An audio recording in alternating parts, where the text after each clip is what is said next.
This episode of Reasonably Spontaneous Conversation is brought to you by In Search of the New Compassionate Male. For more information, go to newcompassionatemale.com.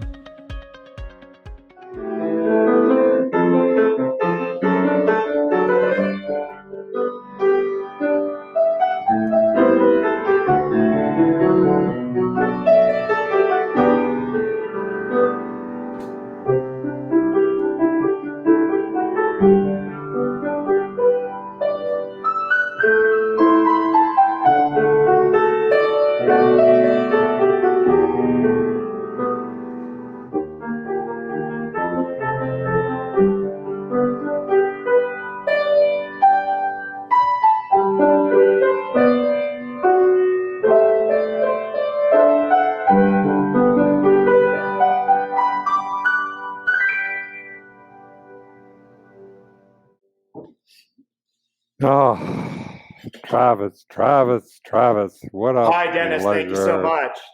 All right. Thank you for leaning in on that as we're getting our camera shot and figuring out what we're doing. Tell me about that piece. Yes, so that piece is actually the first piece of my debut collection with my publishing house, Piano Pronto Publications. Yes. It's a title called Picking Lilacs, and the collection of piano solos is a piece for each of a certain flower, and so each of the pieces is named after a certain specific flower.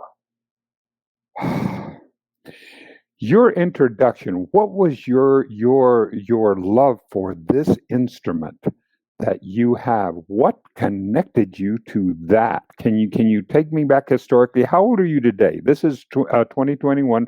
We're in July. You're how old? I'm 32. All right, you're 32. So when I'm 73, and so when did you connect with that instrument?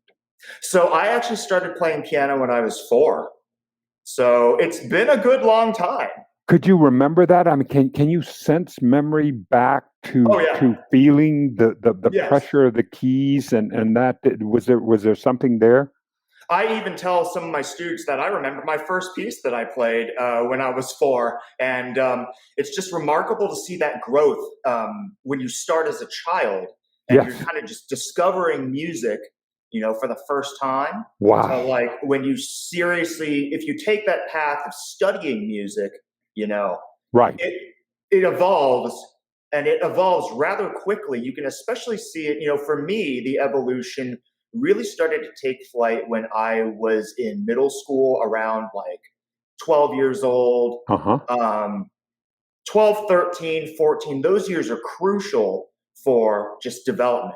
But And that's why, I mean, did you see a growth then at that time? And when you're seeing an artist, and so is it taking it from the inside? So can you tell me what did that feel like? What did that feel like to feel you beginning to get into some experiences of some, touching this genius, this mastery part, that part of where something that is magical beyond what we would like. All right. I don't know what I'm talking about because I don't play the piano. No, it's tell fine. me Yeah. what you're saying. Yes. So for myself, I mean, this all started off because, I will be the first to admit I'm not the most like athletic type of person. So sports were kind of out of the question when I was a Right. kid, but I needed something to, do for, some sort of hobby or something to keep my mind occupied. So, Right. my mother started me off in piano lessons as a child, not originally thinking that this would be something that I would stick with. It was probably just going to be something we do, and then maybe I would find something else later down the line. Sure. So we stuck with it for a bit, and I am just so grateful. By the time that I got into middle school, I had discovered a really fantastic teacher and a fantastic private instructor by the time I was in like 11, 12 years old, which really opened my eyes and my ears to serious classical repertoire and seriously talking about like piano technique, how to approach the instrument in a musical way, and really opening my eye to appreciating it more, because before this point, it's just a lot of, playing through your pieces, you do your little student recitals and we call it a day. And finally, for the first time, I have somebody that's like really making me dig deeper, even as a middle school student, how are you going to personally express yourself through this instrument? And moreover, how are you going to express these pieces and make it yours? And I was like, okay. And admittedly, this didn't come without a lot of vigorous study. And I think, as young musicians need to be reminded, and as I tell my students a lot too, I mean, there's no real shortcut to doing this. A lot of people come through and be like, hey, I want to get good at this instrument. Can you give me like the quick and easy way of how to do it? And the answer is no, I don't have an easy solution for you. Or the easy solution is, yeah, sure. Study really, really hard, find yourself a really, really strong teacher, and really apply yourself. And put your ass on the bench and your fingers on the keys, right? True. Yeah. And truthfully, I mean, I don't practice as much as I used to, although back in like my middle school and high school years, it was maybe 2 to 4 hours, depending. Yeah. And you put in your time. All right. So then there has to be a movement of creating. All right. So first you're replicating. You're doing the work, and now something comes. I need to create. I want to be able to tell me that journey. So I was really fortunate that I went to a magnet school in high school that specialized in technology. It also specialized in business, law, graphic design, things like that. I was a computer science major at the time in high school. And we had. You're never not a computer science major. Once you start a community, it's like you never get out of it. You understand. Wow. You understand that there's going to be this wonderful journey. And it's a journey too, and like just even seeing the evolution of that as well. So we had website design classes, and we had programming classes, and it just so happened on an off chance that one of my classes in web design, someone had installed music composition software on one of the school computers, and I'm pretty sure that it wasn't meant to happen. And like I came in the next day, and I'm sitting at my website design computer, and I was like, "What is this?" I was like, "This is a new program."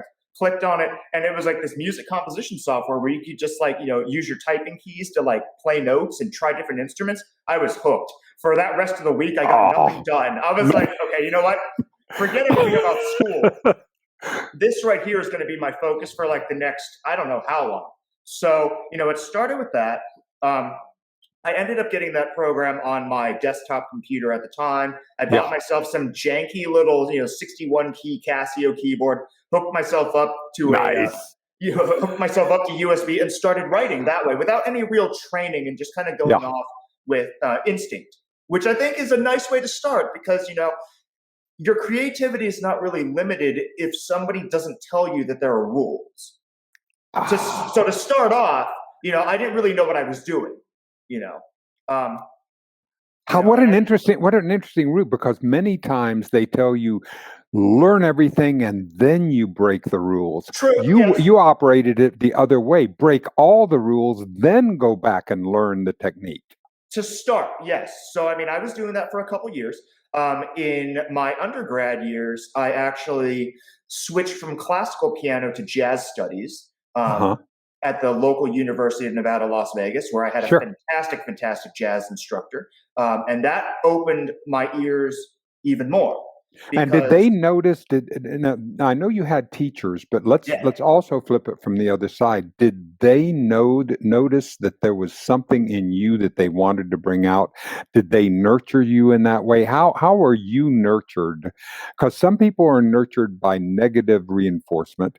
I'm one of the people that has to be nurtured by positive reinforcement. Encourage me and I will grow. Other people are they tell you, they say, just tell me I can't do it and by God, I'll show you wrong. I'm not one of those people. But anyway, how did they nurture you? What I love about the jazz studies program at the college that I attended is that even if you go in as a jazz performance major, you're not strictly like tied to just doing jazz performance. They kind of still, what am I trying to say? They want you to blossom and kind of dip your hands into as many pots as you can. So you're encouraged to do composition if you'd like to, So I didn't really, understand what I was getting myself into at first. And do we ever? And I started, offhand, I started writing, some jazz tunes, not thinking much of it at first.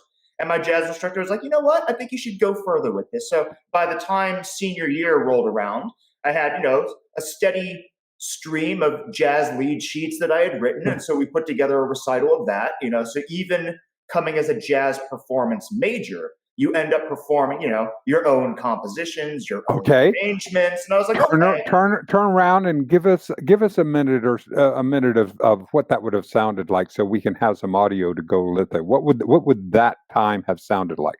Sure thing. Yeah, I'll just go ahead and play a little bit for you. Yeah.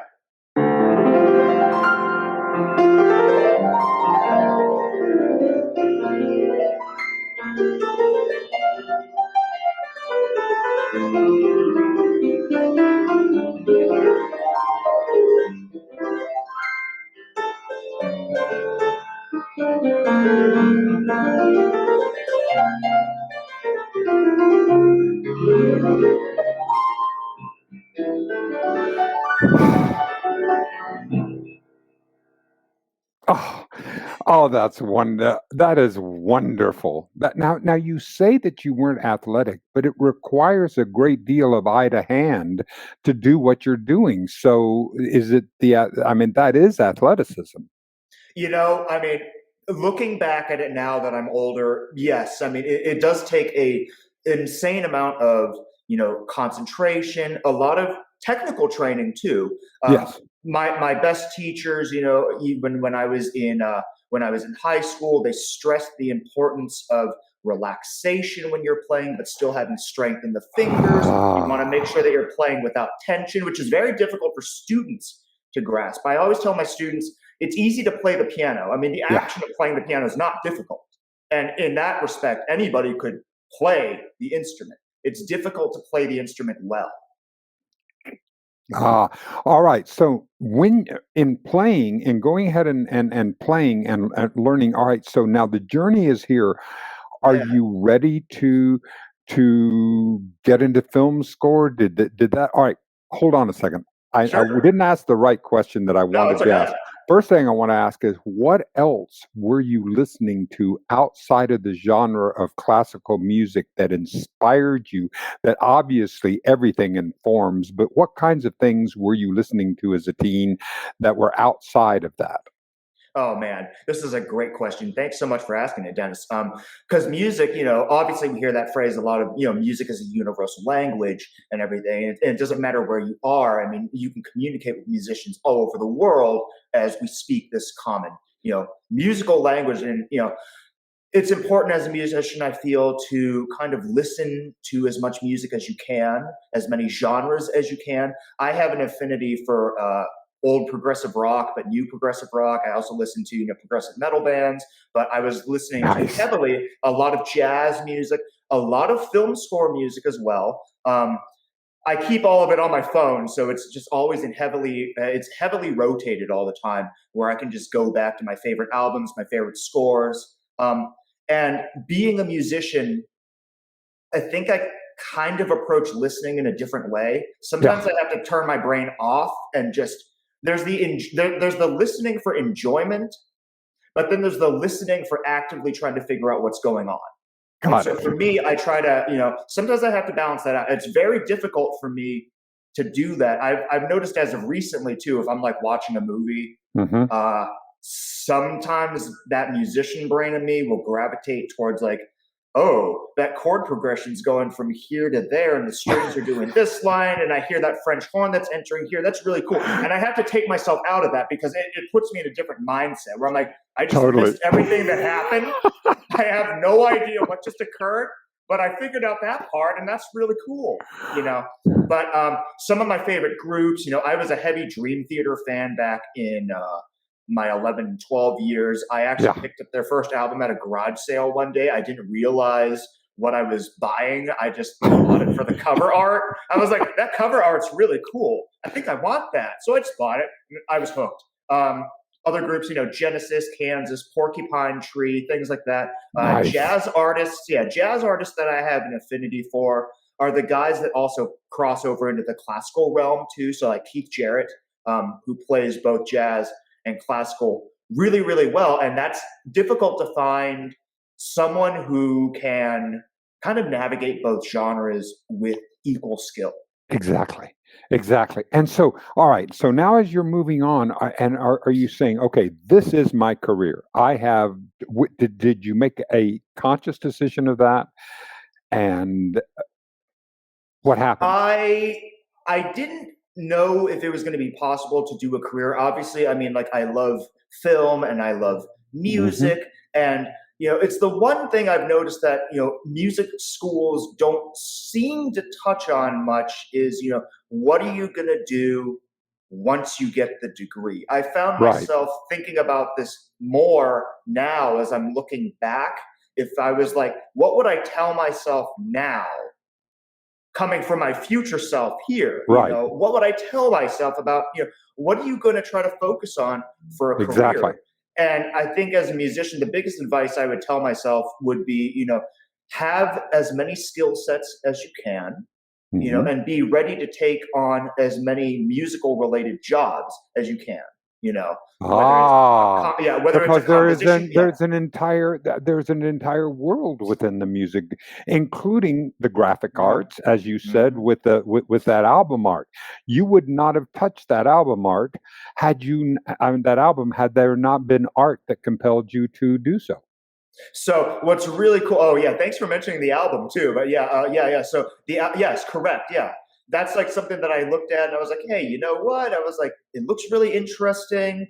I don't know what I'm going to get myself into listening to, but something drove me to picking up that album. All right, I want to ask you specifically about that. Okay, now because I want to separate the intellectual from the intuitional. Sure. Because that has to be a part of that. And when did you begin to trust that and trust? Wait a minute, because where the hell do ideas come from?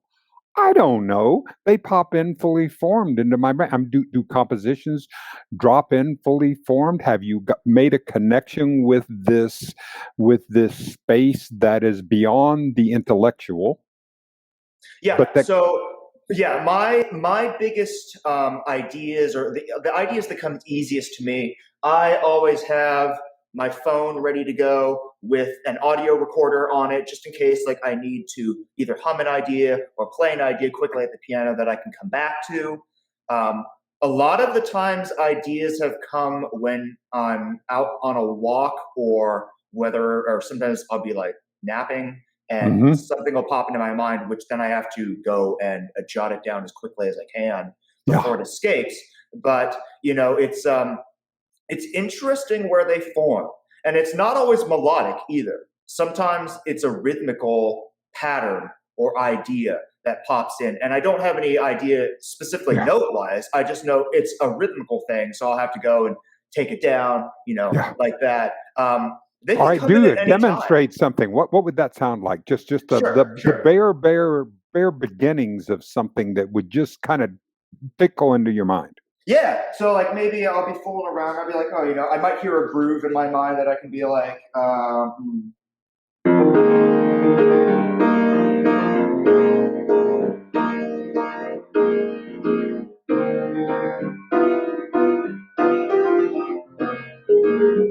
just kind of working with that, and fooling around.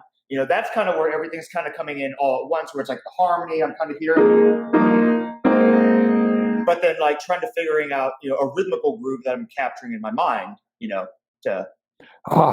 all right. So now you're there and you're looking at all the ways that you can both make a living and to be able to contribute into this. Yeah. And what happens? So I actually started doing short indie films when I was in college, and it was kind of like short films for the film college for students that needed music done. And the one thing that I noticed is, our music department and our film department are very close in terms of proximity within each other, but there's not much collaboration that gets done between the two departments for whatever reason. Oh my goodness, missed opportunity. Are you kidding me? And to be fair, I mean, like a lot of these film projects too. I mean, nobody really comes over asking for music either. So that's another thing. Oh yeah, exactly. Exactly. So I noticed, like, with a lot of these film festivals, and which I would dutifully attend because I love movies, regardless for what they are. And I noticed a lot of them didn't have scores, or it would be like they would have, stock music tossed in, Exactly. which is a completely different experience. It can work to a degree. Yeah. It doesn't work exactly the same as having a custom score written for what's happening.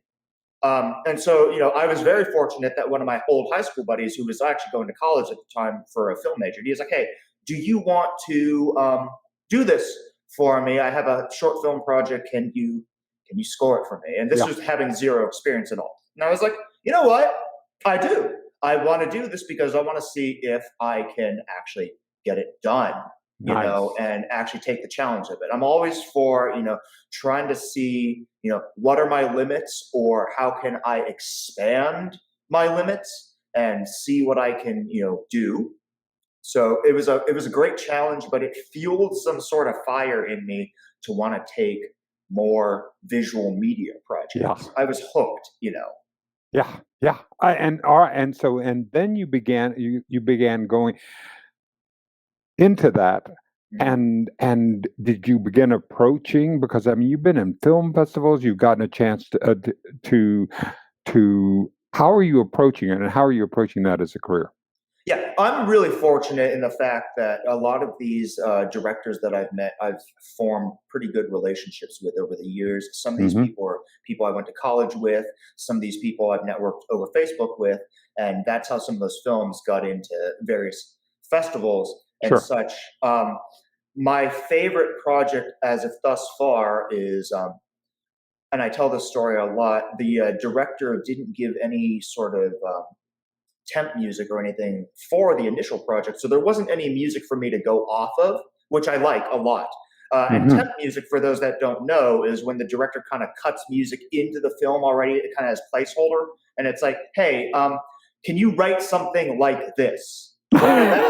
It presents a problem too, because then you're constantly referencing that, and it becomes less of a composition towards the film and more of an imitation to what's already being there. Got it. And so that was one of my favorite experiences, where it's like, "Hey, we need some music for this horror short film that we're doing. I want you to just go on it and just see what you come up with. Okay, this is great. I can kind of just do whatever I want to and see what sticks, and what doesn't stick." How cool. So, all right. So we have about 10 hours worth of conversation just to be able to, of the kind of questions I would love to ask. But of course, tell me a little bit about what's happening today. What is on your brain? What kinds of things are cogitating? What kind of projects are you in the middle of? What in this growth journey? Because that's what we were talking about from 4 years old on to today. Where are you in this arc right now? The kinds of problems artistic problems you're trying to solve, the things that you're curious about. Sure thing. So a couple projects that I'm currently involved in. I am finishing my second collection of piano solos for my Piano Pronto publishing house. And the first piece that I played, it was from this Sonic Bouquet collection right there. So this was the first book that I put out. The second book is more personal. So you're a publishing. So you have a publishing house. So you're basically. So I write for a publishing house. I was very fortunate to get accepted by them in 2016. And this one here was about a 3.5-year labor of love, because I am slow when it comes to writing, and that's okay. And then the second book that I'm doing is more personal to me, because it is a collection of piano solos, which is written in the style of composers that I just admire and adore and have had a significant impact on me. So I'm doing pieces in the style of them. Yeah. Okay. So if you were like saying, okay, I'm going to paint this series of paintings in the style of Renoir, or in or something like that. Yeah. Actually, the book is called Portraits, so I call each one a certain portrait of a composer. So we're doing stuff like that. That's for the second book. I've got 4 of them done so far, and we got 4 more to do. So it's going to be a lot of fun. Yeah. And then a big thing that's coming up is I'm finally doing the release of my debut album in December, which I've been working on for the past 5 years. Yeah. It's a 3-movement suite of orchestral and electronic music kind of merged together that I've been kind of putting together since 2016 in the summer. So, Wonderful. So do you get to write for the different instruments? Is it a challenge to write for something that is not a piano? How does that work? Being completely ignorant, you're basically talking to an alien. Yeah, So no. So nowadays, with a lot of composition, it's done via computer. So I have in my other nearby room my big workstation. It's rigged up with all these orchestral sounds that are ready to go that I can kind of record at the tips of my fingers and playing every part in and kind of tracking, double tracking, and kind of layering one on top of each other. It's kind of like building a house. sure, Yeah. excellent. And that's what. All right. And so, what is a day in July of 2021? What is a day like on Travis? Do you get up early and then start? Give me is there a typical kind of a pattern that you're doing? Yeah, there's a typical pattern, and I'm a night owl too. So there's times when I'll work until like 1:30 in the morning, but then there's times where I still try to be regimented and wake up at around like 8, and I'll get some piano practice in first. I always try to balance the self-care aspect as well, which is something that I've been trying to focus on more, which is like getting outside, going for a run, enjoying nature, because that actually helps with the creative aspect. Go figure, right? No, it is. It is the obsession. We can get so involved in the obsession that we can't get an opportunity to release it, to give more space for other ideas to come in. Right. Spending your time in the studio all the time, admittedly, it's probably not the healthiest of things to do. Right. And Right. getting outside and just, communing with nature is really important to me. Right. Because it just lets you, have those ideas flow. And then, if I'm working on a project, like say my upcoming piano works or whatnot, if I'm already having some ideas down, I like to go back and revisit whatever I've recorded on my phone, noodle around here. Sure. Taking frequent breaks too, I think, is important. I remember one of my most influential piano teachers when I was in high school. She always told me, I wouldn't recommend pianists to practice, 4 to 6 hours a day on a steady, no break schedule, because there is some harm that can come to that, and eventually your return on investment on something like that drastically diminishes. You can do 4 to 6 hours if you break it up into 2-hour stretches. There's nothing wrong with that, but eventually, like when you start to you go like 6 hours at a time, right, you run the risk of injuring yourself, or just mentally. Absolutely, and injuring your psyche. Yeah, because we need that space. We need that space, just like in a conversation. We need space, just like between the notes. You need space, right? Yes. Isn't there that magic between the notes? So musicians tell me. The silence is golden. Sometimes you don't need to have notes all the time.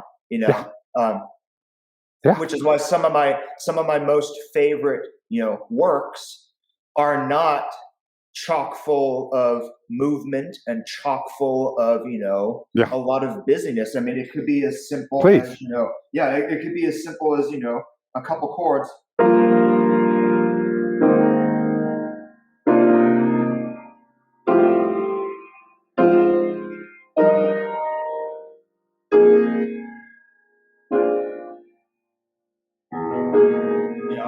And kind of just going between certain harmonies, and even just things like that just kind of shimmer, and there's certain sounds that over the years I've kind of just gravitated towards, and I know those are the type of sounds that I like. It's something that it mentally affects me, but it physically affects me as well. I mean, and just hearing those kind of it really just brings some sort of excitement to me.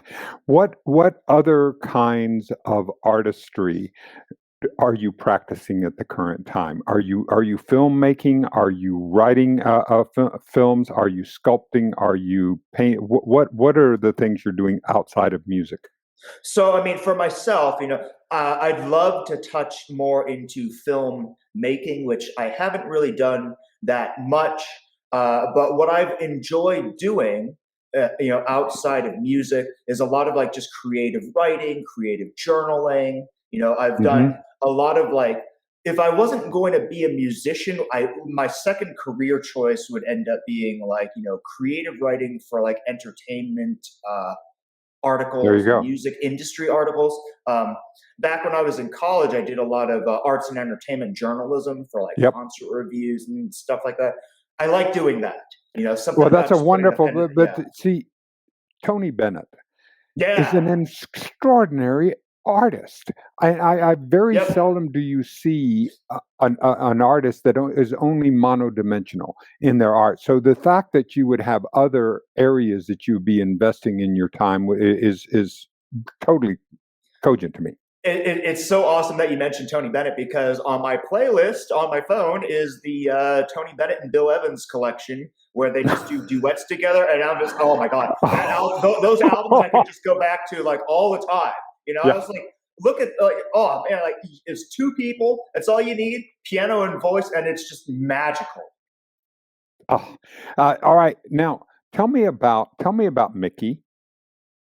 Oh, yeah. So this is Conductor Mickey, and Conductor Mickey is one of my, he's so cool. This was a gift from my church choir director, because I also play organ and piano at church for my other job that I do on Sunday services, which I'm so fortunate to have. And this was a Christmas present for, it's like just one of my most favorite things that I have. Isn't it? And it's lovely to be able to have to be able to have that, and to be able Yes.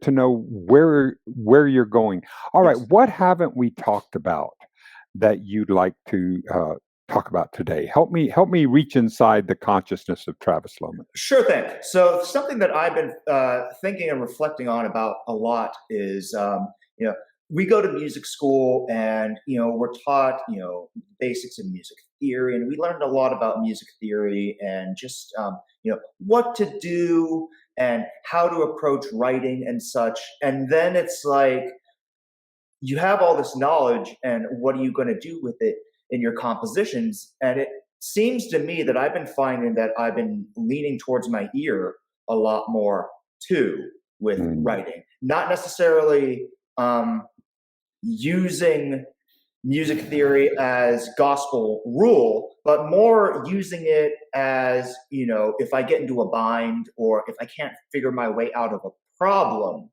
then I can kind of circumnavigate back and use what I've learned to get myself out of a situation. All right. So it is a problem. I mean, there are mathematics involved. There Yes, are yes. artistic involved. So it's one of the things that I love about being a musical neophyte, because I grew to television.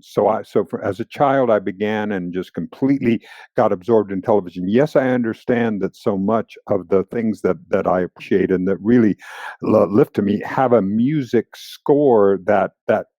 So I'm understanding that much more now, but I'm very visual oriented. So I'm getting a chance to learn this, and to learn about the scope of the scope of this through you. So and Cool. thank you so much for the opportunity, Travis, to meet you now, Yeah. and to be able to see where you're going, and what you're doing, and what kind of of input that you're giving into into the world, and what you're giving back to us. You're so welcome, Dennis. I mean, it's like, I think it's important, especially as a musician, and reflecting on the younger generation that's coming up that might want to do this type of profession. Sure.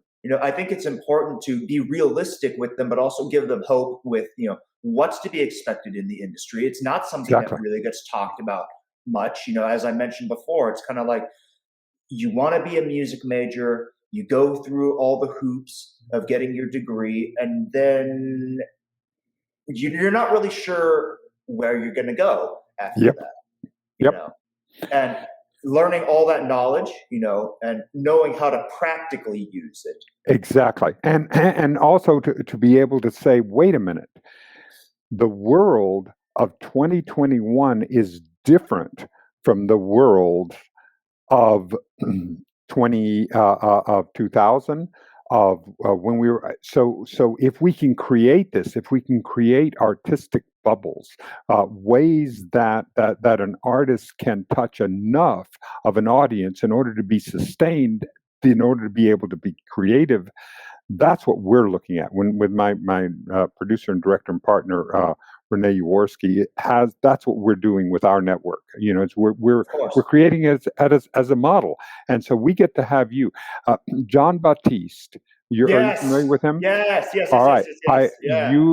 We're going to use you as our entry to get him. Aww. So because this is I am as proud to have the opportunity to spend time with you as I would be with him. You have many of the same beautiful qualities. You have a graciousness and a warmth and a kindness and an engagement that he has. And so when I got a chance to see some of your work beforehand and to do that, I went, hey, I'm getting John Baptiste now. So I'll go. It's funny that you mentioned that, because I recently watched the movie Soul, and obviously, he did like a lot of the piano work on that. And, oh man, what a film! Just what I was like, they finally made a film about a jazz educator who ends up going into this other dimension, and just the music carried that thing so well. Oh Lord. Yeah. So we have, anyway, Travis, thank you so much for today. And may we have in the future another space in your time, so that we can see where you are at that time and how we're going forward. Absolutely. I would be so happy to do that. Right. And in your background, is your racial background Asian Pacific Islander background? What is your background? Right. So my dad is German, and then my mom is actually from Taiwan. So I kind of get the best of both worlds. That is terrific. What a great opportunity to be able to do it. Because we are. This is a global. What a wonderful global time that we're having. Travis, thank you so much. We will check into you as soon as we get this package. This was our live version. Then we're going to package it into Reasonably Spontaneous Conversation, and we'll have that there, and we'll have it for you to be able to share, and the opportunity to be able to connect with you the next time. Sure thing. So do you want some playing out music? Oh, you're damn right. All right, here we go.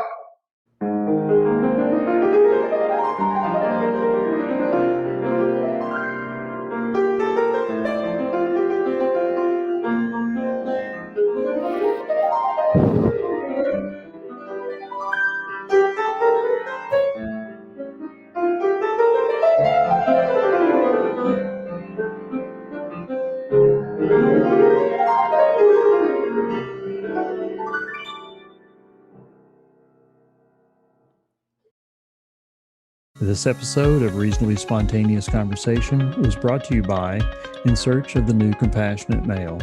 For more information, go to newcompassionatemale.com.